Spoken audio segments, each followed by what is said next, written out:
What's up, YouTubers and Facebook cats? This is Mike Johnson with another live lesson. Just kidding, it's just Brandon Scott. What we're going to talk about today is displacement. What displacement is essentially you're literally displacing whatever it is you're playing across the grid. You can displace sticking patterns, you can displace accents. Today specifically, we're going to be working on displacement of the hi-hat. But you can literally displace anything. So it's kind of weird how I discovered how to do this. Oh, by the way, I got a GoPro, so I can do these cool angles. Like, allow me to explain. Displacement is pretty much, isn't that awesome? It's pretty cool, huh?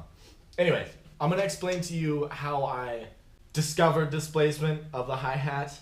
I didn't think about it in the way I'm going to explain it to you. I'm going to give you an easy way to get there, and then we're going to break it down and find out what it is we're actually doing. Because that's just as important as being able to play something. I personally like knowing what I'm playing and why I'm playing it instead of just being awesome at playing. So, here we go. What we're going to do initially is lead with our left hand. So it's pretty much, we're going to be working in 16th notes. It's literally left, right, left, right, left, right, left, right, left, right, left, right. No accents for now. We're going to start there.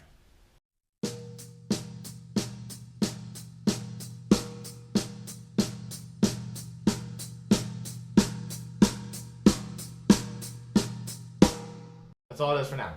So, speed it up a little bit.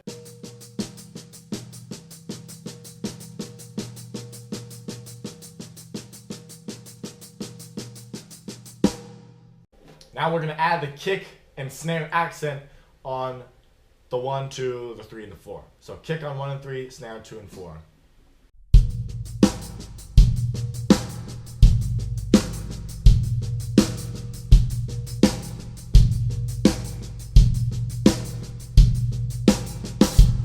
So you want to differentiate the ghost notes and accents on the snare at this point.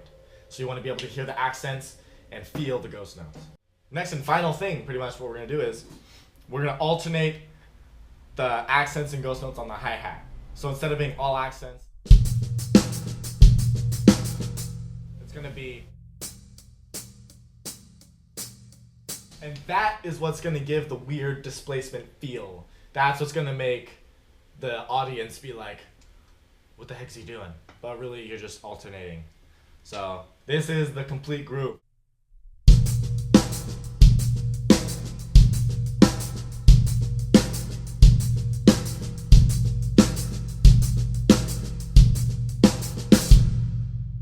So I was sitting there one day and I started playing that and I was like, oh, that's kind of cool. And then I thought, what if I go from playing a normal groove into that? So I went ahead and did this.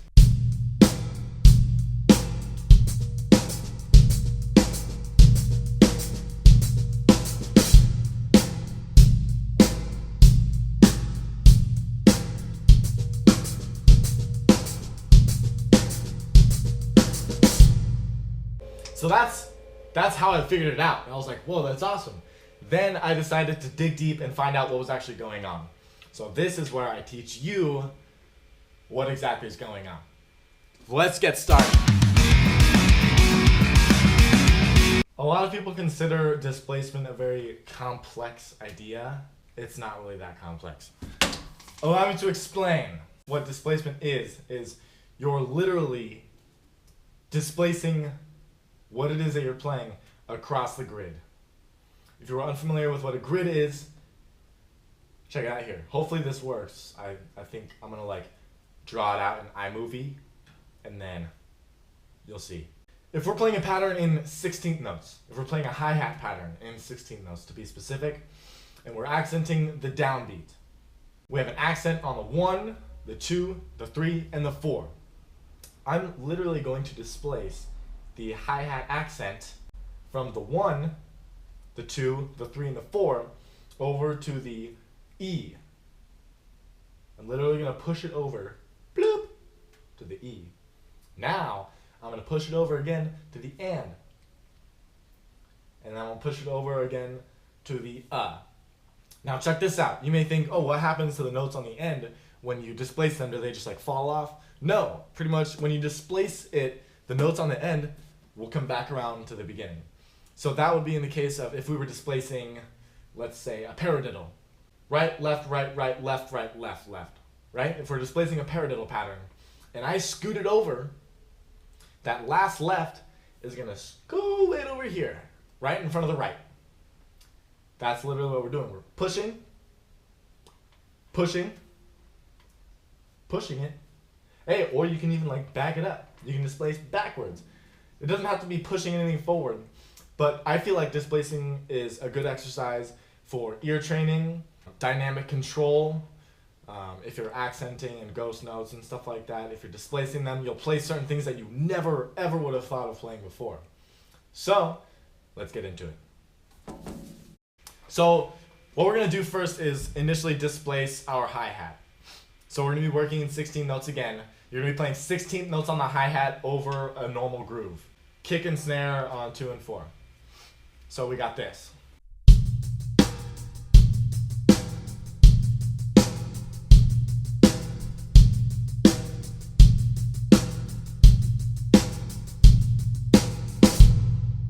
Now what we're going to do is accent the downbeats of a hi-hat. So the 1, 2, the 3, and the 4.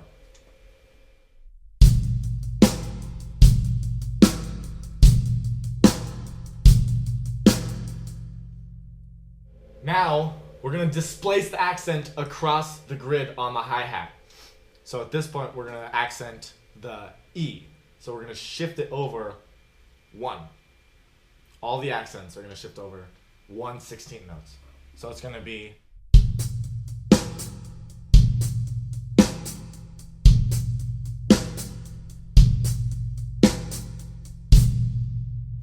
shift it over again to the and.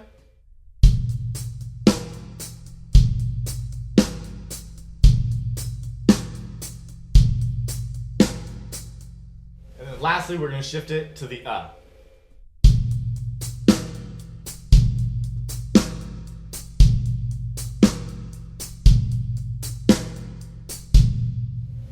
So that in itself can be its own exercise.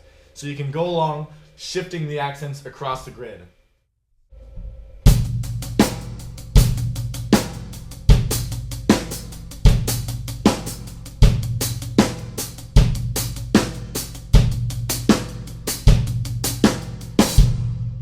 So hopefully by now you have an idea of what displacement is. Now we're going to go into, instead of using 16th notes, we're going to use 8th notes on the hi-hat. So it's going to be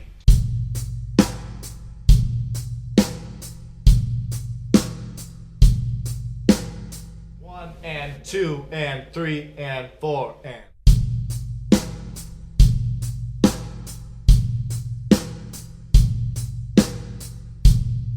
So now next step is to displace the 8th notes on the hi-hat over.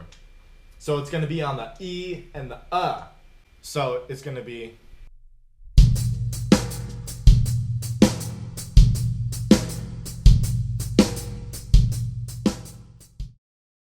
So now the difficult part is pretty much switching from downbeat from the 1 and 2 and 3 and 4 and 1 E, 2 E, 3 E, 4 E, 1, 2, 3, 4, like that. So I'm going to play that for you guys real quick.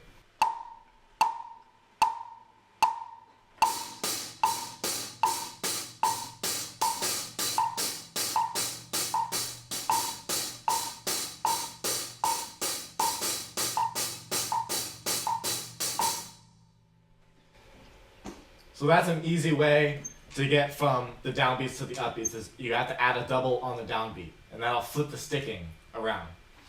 So let's try that again in the groove.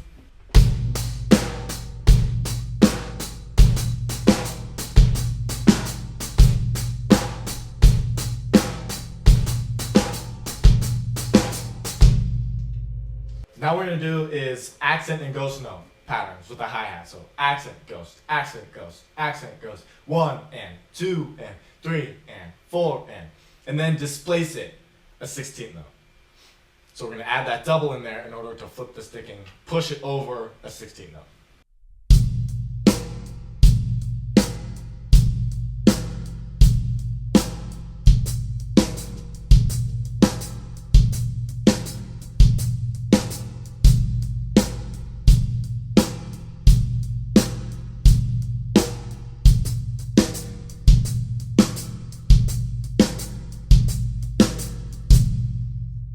At this point, we're going to add in ghost notes in order to make the groove feel good. So if you did the exercise earlier, the easy way to get to the groove, you'll understand that the ghost notes are literally fitting in between the hi-hat pattern. So it's literally just left, right, left, right, left, right, left, right. And then your hand falls down on an accent anyway. So let's go ahead and do the displacement and then add in the ghost notes as we're playing.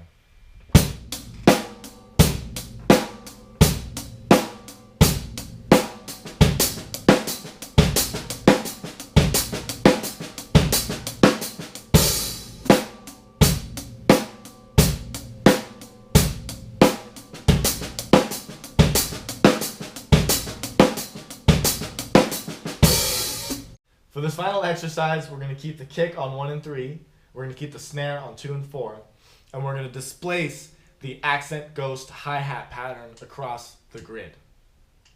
So first it's going to be 1 and 2 and 3 and 4, and then we're going to displace it 1/16 note, so it's going to be 1 E and 2 E and 3 E and 4 E and displace it again.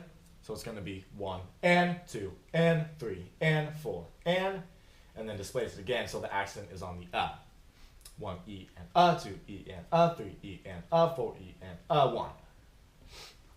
So a good exercise when doing this also is we're working on ear training.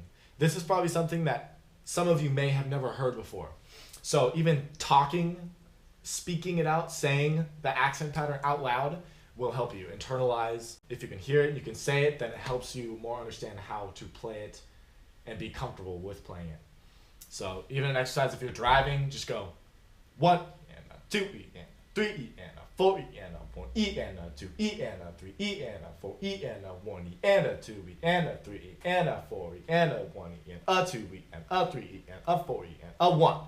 I would say 60% of drum knowledge is in here. If you can hear it, then you can play it. So speaking, counting out loud helps a ton. So we're going to do that exercise, shifting the 8th note hi-hat pattern across the grid.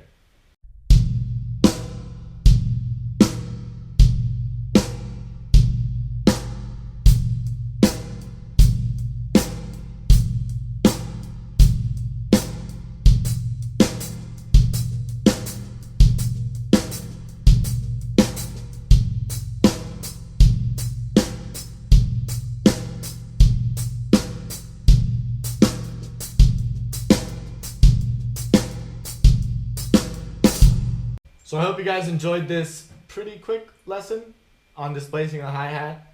We'll go into more displacement later on. Check this out, check this out. Triplets. You can displace triplets on the hi-hat, which make things really weird. And then also where displacement will lead us is into modulation. Metric modulation and all that good stuff that'll drop people's mouths if you're musicians. But we'll get you fired from the gig. Just kidding. Anyways, stay tuned.